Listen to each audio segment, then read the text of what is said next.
మీ అందమైన ప్రయాణం ప్రారంభించండి. 49 మీ తల్లిదండ్రులు కావాలనే కలలను సాకారం చేయడానికి సహాయపడుతుంది. నమస్తే. Welcome to Suman TV. ఈ రోజుల్లో చిన్న వయసులోనే జుట్టు ఊడిపోవడం అనే సమస్యను చూస్తూ ఉన్నాం. ఒకప్పుడు అయితే పెద్దవాళ్ళలోనే ఏజ్ పెరుగుతుండేటప్పుడు జుట్టు అనేది తిన్నయిపోవడం అనేది సాధారణంగా కనిపించేది. వంశపారపర్యంగా ఒకవేళ బట్టతలుంటే జుట్టు ఊడిపోవడం అనేది జరుగుతూ ఉండేది. కానీ ఇప్పుడు స్ట్రెస్ ఎక్కువైపోవడం, పొల్యూషన్ ఎక్కువైపోవటం, హార్మోనల్ ఇంబాలెన్స్ ఇలాంటి రకరకాల కారణాలతో చిన్న వయసు నుంచే మగ, ఆడ అనే తేడా లేకుండా ప్రతి ఒక్కరిలో కూడా ఈ హెయిర్ ఫాల్ సమస్య, బట్టతల సమస్యను కూడా చూస్తూ ఉన్నాం. నిజానికి మన హెయిర్ గ్రోత్ అనేది సరిగ్గా ఉండాలంటే మనం తీసుకునేటువంటి ఆహారం అనేది ఎంత రిచ్ ఫుడ్స్ అనేది అందులో ఉండాలి. ఎలాంటి న్యూట్రిషన్ రిచ్ ఫుడ్ అనేది ఉండాలి. ఈ విషయాలను అడిగి తెలుసుకుందాం. మనతో పాటు ఉన్నారు సీనియర్ డైటీషియన్ అంజలి గారు. నమస్తే మేడం. నమస్కారం. మ్యామ్, చాలామంది బయట నుంచి జుట్టు ఊడిపోతూ ఉంటే అన్ని బయట నుంచే పోషకాలు అందించాలని చూస్తూ ఉంటారు. రైట్. ఇన్నర్‌గా అందించడానికి ఎవరు ట్రై చేయరు. ఊడిపోతుందా జుట్టుకి ఏం పెడదాం? ఎలాంటి ఆయిల్స్ పెడదాం? లేకపోతే ఎలాంటి షాంపూలు పెడదాం? ఇవి చేయడం వల్ల కంట్రోల్ అవుతుందేమో అని ట్రై చేస్తూ ఉంటారు. నిజానికి ఇన్నర్‌గా మనం తీసుకోవాల్సినటువంటి శరీరానికి అందించవలసినటువంటి పోషకాహారం ఏంటి? మెయిన్ అంటే వైటమిన్ ఏ ఎక్కువ ఉండాలమ్మా. వైటమిన్ ఏ గాని దాన్ని కెరోటిన్ అంటాం. ఎలాగైనా పర్వాలేదు. కెరోటిన్ అంటే ఈ ఆకుకూరలు, తర్వాత orange coloured vegetables, carrot, beetroot ఇలాంటివి, తర్వాత అన్ని రకాల ఆకుకూరలు ఏమైనా తీసుకుంటే దాంట్లో వైటమిన్ ఏ ఉంటుంది కాబట్టి చాలా మటుకు హెయిర్ లాస్ తగ్గుద్ది. రెండోది ఏంటంటే అది వండే పద్ధతులు కూడా ఇంపార్టెంట్. వీటిని ఇప్పుడు ఆకుకూరలు ఇవన్నీ మీరు బాగా నీళ్ళల్లో కట్ చేసి నీళ్ళల్లో కడిగేస్తే అందులో ఉన్నది కెరోటిన్ అటువంటివి పోతుంది. దానివల్ల మనకు కావాల్సినంత మీరు తినమన్నారు కదండి, ఆకుకూరలు తింటున్నాం కానీ ఏమిటి లాభం లేదంటారు. ఆ కడిగేసి నీళ్లు పారిపోయడంలో సగం ఈ ఈ కొన్ని వైటమిన్స్ అన్నీ పోతాయి. దానివల్ల మనకు వచ్చేది ఉత్తి ఫైబర్ తప్ప ఇంకేం ఉండదు.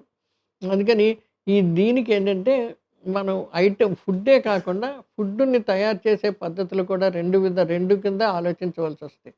ముఖ్యంగా ఏంటి, వైటమిన్స్ ఎక్కువగా బి కాంప్లెక్స్, వైటమిన్ ఏ ఎక్కువ ఉన్న ఫుడ్ కావాలి. బి కాంప్లెక్స్ అంటే అన్ని కూరగాయలు, వెజిటబుల్స్, ఫ్రూట్స్ అవన్నీ కట్ చేసి ఎక్కువ ఎండలో పెట్టకుండా, ఆరబెట్టకుండా, లేకపోతే ఎక్స్పోజ్ కాకుండా. ఇప్పుడు జ్యూస్ చేసామనుకోండి, జ్యూస్ చేసి బల్ల మీద పెట్టేసి నెమ్మదిగా ఎప్పుడో వచ్చి తాగామనుకోండి, అందులో సి పోతుంది, బి పోతుంది. అలా కాకుండా చేసింది ఎప్పటికప్పుడు ఫ్రెష్గా తీసుకోవాలి. ఇప్పుడు దానికి హీట్ చేయకూడదు. ఇది కొన్ని ఏం చేస్తారంటే బాగా బాయిల్ చేసేసి జ్యూస్ తీస్తే తొందరగా వస్తుంది అనుకుంటారు. అలా చేసిన వైటమిన్ సి పోతుంది. ఇలాంటివి కొన్ని ఇమ్మీడియట్గా చేయవలసిన పద్ధతుల్లో ఈ వాటర్ సాల్యుబుల్ వైటమిన్స్ ఉంటాయి.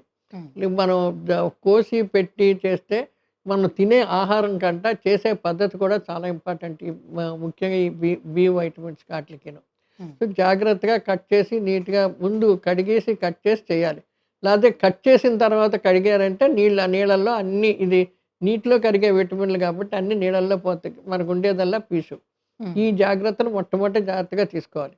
రెండోది ఏంటంటే తినేది బాగా ఫ్రైడ్ ఫుడ్స్ కింద కానీ వేయించేసి ఎర్రగా బాగుంటుందని చెప్పి ఎర్రగా వేయించింది కానీ, ఎక్కువ నూనెలో వాడిన కానీ, ఇలాంటివన్నీ ఎక్కువసేపు నీళ్ళల్లో ఉడకబెట్టడం కానీ, ఇలాంటిలో ఈ B complex water soluble vitamin కాబట్టి అవి కూడా నశించిపోతాయి. అందుకే మనం తినేది మళ్ళీ ఒక ఫైబరు, ఒక రఫేజ్ తిన్నట్లుగా ఉంటుంది. ఈ కుకింగ్ పద్ధతుల్లో మటుకు చాలా జాగ్రత్తగా తీసుకోవాలి. డీప్ ఫ్రైడ్ తీసుకోకూడదు. ఎక్కువ నీళ్ళల్లో పెట్టి బాగా కడిగేసి పారేయకూడదు. తర్వాత ఎక్కువసేపు కోసేసి బయట పెట్టకూడదు. డీప్ ఫ్రై అంటే పొయ్యి మీద పెట్టి ఉడకబెట్టి ప్రెషర్ కుక్కర్ చేయడం చాలా మటుకు తగ్గించాలి. ఈ ఆకుకూరలు అవన్నీ కొంచెం తాలింపు వేసి పెట్టుకుని ఉంటే సాలడ్స్ లాగా తింటే అంత మంచిది అనమాట. ప్రోటీన్ రిచ్ ఫుడ్ అనేది ఎంతవరకు ఇంపార్టెంట్? ఇప్పుడు 2 రకాలు. ఇప్పుడు నేను చెప్పిందేమో ఇవన్నీను వైటమిన్ రిచ్ ఫుడ్స్ కింద చెప్పాను. ప్రోటీన్ అన్నప్పుడు ఎలా ఉంటే పప్పు దినుసులు, కొంచెం బియ్యము, ఈ 2 కలిపితే కంప్లీట్ ప్రోటీన్ వస్తుంది. ఇప్పుడు శాకాహారులు ఏంటంటే అన్నం తింటే కొంత ప్రోటీన్ ఉంది కదా, లేకపోతే పప్పులు తింటే ప్రోటీన్ అంటారు. ఒక్క పప్పే తింటే అది మన కంప్లీట్ ప్రోటీన్. ఇప్పుడు మటను, చికెను వాటిల్లో ఎగ్స్లో వచ్చే అంత కంప్లీట్ ప్రోటీన్ రాదు. అందుకని శాకాహారులతో ప్రాబ్లం ఏంటంటే కంపల్సరీ ఒక గ్రెయిన్తో పాటు ఒక పల్స్ వాడి 2 కలిపి వాడినప్పుడే మీకు ఇది. అందుకని ఇప్పుడు ఇడ్లీలు ఉన్నాయి చూడండి, ఇడ్లీ ఏం చేస్తాం మనం, పప్పును బియ్యం కలుపుతాం. అందుకని అది కంప్లీట్ ప్రోటీన్ వస్తుందన్నమాట. అలా పప్పు అన్నం తింటాం, అది కంప్లీట్ ప్రోటీన్ వస్తుంది. అలాగా ఈ 2 కలిపితేనే శాకాహారులకి మీకు కంప్లీట్ మటన్‌లో, చికెన్‌లో వచ్చేంత ప్రోటీన్స్ ఎలా ఉంటాయో అలాంటివి దొరుకుతాయన్నమాట. అది ఎప్పుడు ఆ కాంబినేషన్ వాడుకుంటూ ఉంటే చాలా మంచిది. ఇంకోటి దాన్ని ఎక్కువ ఉడకబెట్టకూడదు. నువ్వు ఉడికించి నీరు పారపోసేయకూడదు.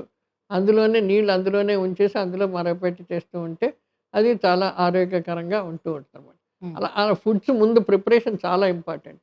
రెండోదేంటంటే సెలక్షన్ ఆఫ్ ఫుడ్స్. సాధ్యమైనంత మటుకు నీటిలో కరిగే విటమిన్స్ అన్నీ ఎప్పుడు కట్ చేసి నీళ్ళలో పెడితే పోతాయి కాబట్టి, లేకపోతే ఎక్కువగా పొయ్యి మీద పెట్టి ఎక్కువ వేడి చేస్తూ ఉంటే పోతాయి కాబట్టి ఆకుకూరలు, కొన్ని పండ్లు, ఇప్పుడు క్యారెట్టు ఇటువంటివి, బీట్రూట్ ఇలాంటివి సాధ్యమైతే ఒకవేళ రా డైట్ తినగలిగితే అయ్యే తినడం అంటే మనకు కావాల్సినంత వైటమిన్స్ అయన్నీ బాగా వస్తూ ఉంటాయి. ఆకుకూరలో గూడా ఏ ఆకుకూరలు తీసుకుంటే ఎక్కువగా జుట్టు పెరగడానికి అవకాశం ఉంటుంది? ఆకుకూరలన్నది జనరల్‌గా ఇప్పుడు ఈ జుట్టు పెరగదా అన్నదానికి ఇప్పటివరకు చాలా రిసర్చ్ చేశారు కానీ, కరెక్ట్‌గా తింటే బావుంటది అని చెప్పి ఇప్పటివరకు చెప్పలేదు. హ్మ్. కానీ సాధ్యమైనంత మటుకు ఏ ఆకుకూరలైనా నేను చెప్పినట్లు ఎక్కువ వేడి చేయకుండా, ఉడకబెట్టకుండా ఎంత ఫ్రెష్‌గా తింటే అంత ఒంటికి మంచిది అని చాలామందికి చెప్తారు. అంటే ఇంకోటేంటే కరివేపాకు గాని, మెంతికూర గాని ఎక్కువగా తీసుకోండి. సో, అది అంటే ఇప్పుడు జుట్టుకి చాలా హెల్ప్ కరివేపాకు చేస్తదనంటారు. పొడిలాగా చేసుకొని తింటారు. లేతే దీని కింద పెట్టుకొని పెట్టుకొని ఈ ఉప్మాలో ఆటిలో కరివేపాకు ఏసుకున్నప్పుడు తినొచ్చంటారు. అయి తినొచ్చు గానీ పెద్ద ఎక్కువగా రిసర్చ్ చేయలేదు దాని మీద. అది తింటే తగ్గుద్ది అన్న రిసర్చ్ ఇప్పటి వరకు చాలా తక్కువగా ఉంది. తింటే మంచిదని అంటూ ఉంటారు చాలామంది. హ్మ్. అది కరెక్ట్‌గా ఇది దాని మీద తింటేనే రిసర్చ్. వస్తది అని ఇంకా కనిపెట్టలేదు ఎవరును. రైట్. సో, ఐరన్ లోపం ఉండే వాళ్ళకి ఎందుకని ఎక్కువగా ఊడిపోతూ ఉంటుంది జుట్టు? ఐరన్ ఇప్పుడు హిమోగ్లోబిన్‌కి ఐరన్ కావాలి. మన మన శరీరంలో ఉన్న రక్తం ఆ ఎరుపుదనం వచ్చేది హిమోగ్లోబిన్. ఆ హిమోగ్లోబిన్ కంపల్సరీ హీమో అంటే ఐరన్ అనమాట. ఐరన్ ఉంటేనే మీకు సరియైన రక్తం ప కరెక్ట్ ప్రపోర్షన్‌లో ఉంటది. అది ఎప్పుడైతే తగ్గుద్దో హెయిర్ గ్రోత్ తగ్గిపోయి ఆ ఫాలికల్స్‌లో చాలా లూజ్ అయిపోయి ఊడిపోతూ ఉంటది హెయిర్. ఓకే. తర్వాత చాలా ఎర్లీగా కూడా మరి వాళ్ళకి ఆ వైట్ హెయిర్ వచ్చేయడం, హ్మ్. లేకపోతే బ క రకరకాలుగా షేప్ మారిపోయి చాలా ఊడిపోతూ వస్తూ ఉంటుంది. రంగు మారిపోయి అలా వస్తూ ఉంటుంది. ఆ హ్మ్. హెయిర్‌ని ప్రాపర్‌గా మెయింటైన్ చేయాలంటే మటుకు మంచి ఆహ్, స్ట్రాంగ్ ప్రోటీన్ రిచ్ ఫుడ్, ముఖ్యంగా యానిమల్ ప్రోటీన్స్ అంటారు. హ్మ్. అంటే మీరు ఇంకా వెజిటేరియన్స్‌కి పాల మీదే డిపెండ్ అవ్వాలి. మిగతా వాళ్ళందరికీ కోడిగుడ్లు గానీ, మటన్ గానీ, చికెన్ గానీ ఈటిల్లో అయినా సరే ఆ ప్రోటీన్ వస్తూ ఉంటది. హ్మ్. సో, నిద్ర లేకపోవడం గాని, స్ట్రెస్ గాని ఇవి ఎలాంటి పాత్రను పోషిస్తాయి జుట్టు ఊడిపోవడంలో? ఈ రెండిటిని కరెక్ట్ చేసుకోవటానికి కూడా ఎలాంటి డైట్ తీసుకోవాలి? అంటే ఇప్పుడు నిద్ర లే నిద్ర లేకపోవడం అనేది ఒకటేనమ్మా. ఒకటి మనకి మెంటల్ స్టేట్ ఆఫ్ మైండ్. మనకేదైనా టెన్షన్ ఉండి, వరీలుండి అయన్నీ ఉంటే మనం ఎంత పండుకోవాలనుకున్నా నిద్ర రాదు.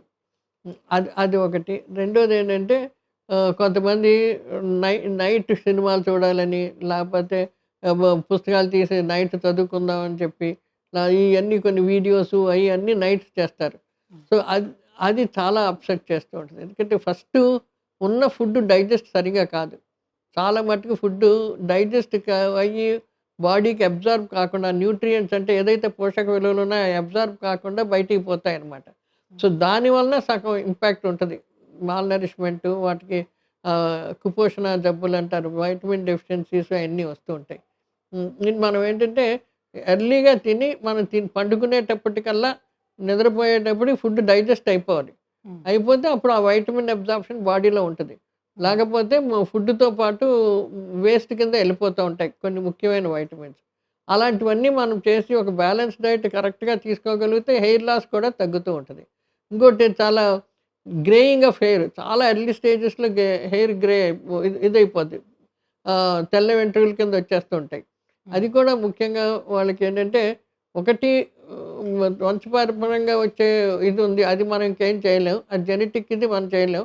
కానీ జనరల్‌గా ఏంటంటే సరియైన ఫుడ్డు బ్యాలెన్స్డ్ డైట్ ఉండి, ఆర్గానిక్ ఫుడ్డు, తర్వాత మంచి ప్రోటీన్స్ ఉన్న ఫుడ్ తీసుకొని ఉంటే వాళ్ళకి ఈ హెయిర్ ఆ డార్క్‌నెస్ అయితే మెయింటైన్ చేస్తూ హ్మ్. ఉ ఉ వెంట్రుకలు ఊడిపోకుండా ఇట్లా మెయింటైన్ చేస్తూ ఉంటదనమాట.